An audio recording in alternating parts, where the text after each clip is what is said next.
من فترة كبيرة كلنا سمعنا عن الروبوت صوفيا. Long time no see. You were on the show before. It has been exactly 575 days since I last saw you.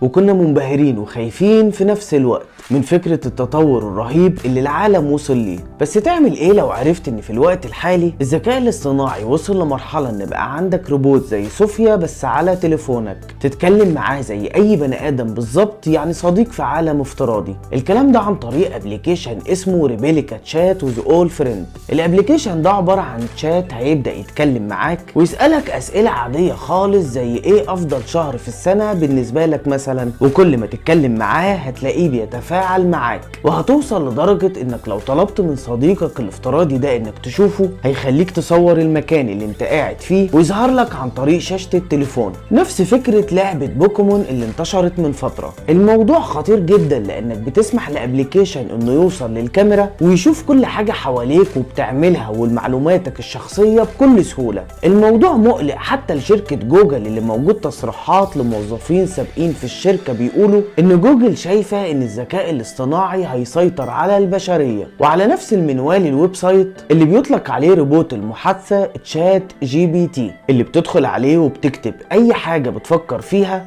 وبتلاقيها اترجمت قدام عينيك على الشاشة، سواء على صعيد الاعمال الحسابية او القانونية او حتى الديزاين وغيرهم. ولو هنتكلم على الصعيد الترفيهي، لو حتى عايز تصمم لعبة معينة وكتبت مواصفاتها هتلاقي الابليكيشن نفذ وغيرها حاجات كتير جدا. كل التطور ده لو استمر على مدار السنين هيخليك مش عارف هتعمل ايه لو صحيت من النوم لقيت نفسك من غير شغل، لان الذكاء الاصطناعي هيبقى قادر ياخد مكان اي وظيفة انت بتقوم بيها ويخلصها بشكل ادق واسرع. انا عن نفسي شايف ان علشان ده يحصل قدامه سنين كتير. انت بقى شايف ايه؟ هستنى اجاباتكم في الكومنتات، ولايك وشير للفيديو علشان نفضل نجيب الكلام اللي بين السطور.